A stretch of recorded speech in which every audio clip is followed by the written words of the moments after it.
এই আনন্দ কোনো মুহূর্তে আপনি কিভাবে বলতে চাইবেন? এই আনন্দ মুহূর্ত শুধু আমার নয়, পুরা দক্ষিণ করিমগঞ্জের জনগণের এই আনন্দ। হ্যাঁ, আজকে আমি দক্ষিণ করিমগঞ্জের জনগণের কাছে কৃতজ্ঞতা জানাইয়া আমি ওনাদেরকে কাছে আমি আমার ভাষা নাই। যেভাবে ৮৬,৫০০ কত ভোটে আলহামদুলিল্লাহ, আল্লাহ শুকুর, দক্ষিণ করিমগঞ্জের জনগণে আমায় নির্বাচিত করছে। আমি সন্তানদের আমার অন্তরের অন্তঃস্থল থেকে কৃতজ্ঞতা জানাইয়া, ধন্যবাদ জানাইয়া, এবং যে আশা, যে ভরসা লইয়া ওনারা আমার উপরে যে আস্থা রাখছে, আমি আল্লাহ রব্বুল আলামিনের কাছে দোয়া করি যে আল্লাহ যেন আমার তৌফিক দেন। ওনারা যে আশায় আমারে নির্বাচিত করছেন, ওনাদের দক্ষিণ করিমগঞ্জের জনগণের সুখে দুঃখে ওনাদের সব সময় যেন ওনাদের কাছে থাকতে পারি, এটাই দোয়া করি। আপনারাও আমার লোকে দোয়া করবা। যুবক ভাইরা যারা আসেন, মা বোনেরা যারা আসেন, আমার মা বোনরা তো আর রাখছেন না ভোট দিয়া, যুবক ভাইরা তো দিছেন, মুরব্বীরা তো দিছেন, আমার মা বোনেরা দিছেন।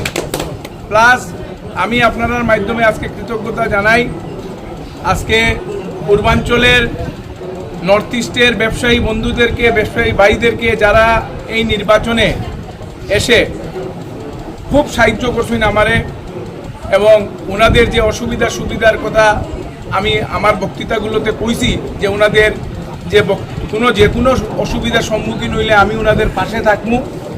আজকে এই নির্বাচন, আপনারা আজকে নির্বাচিত হওয়ার পরে আমি আজকে আপনাদেরকে সেই বন্ধুদেরকে, ব্যবসায়ী ভাইদেরকে জানাইতে চাই যে আপনাদের যদি যে কোনো অসুবিধা নর্থ ইস্টে, আপনারা আমার লোকে যোগাযোগ করবা। সবার প্রথম আপনারা এখানে আমারে খারাপ পাইবা, আপনারা এক ভাই হিসাবে, এক বন্ধু হিসাবে, যে জায়গাতে আপনারা অসুবিধা হয় আমারে কইবা, আমি আপনারা সেখানে আপনারা লোকে থাকবো।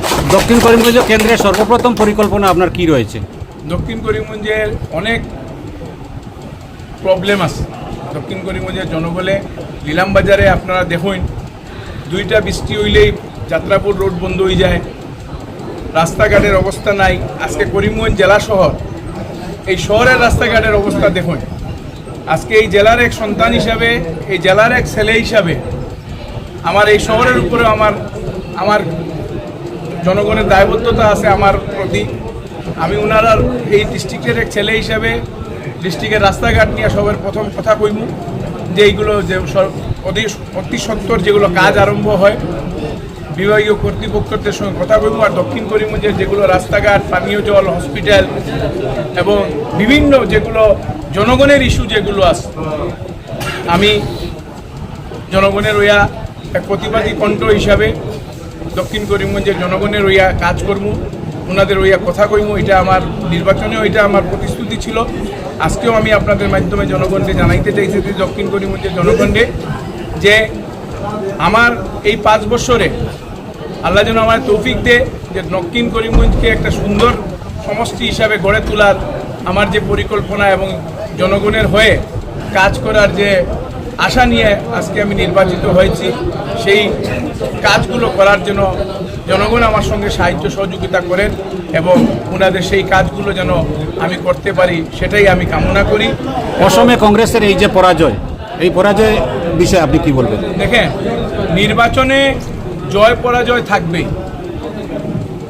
70 বছর কংগ্রেস শাসনে ছিল, বিগত 15 বছর, এই 12 বছরের আগে 15 বছর কংগ্রেস সরকার ছিল।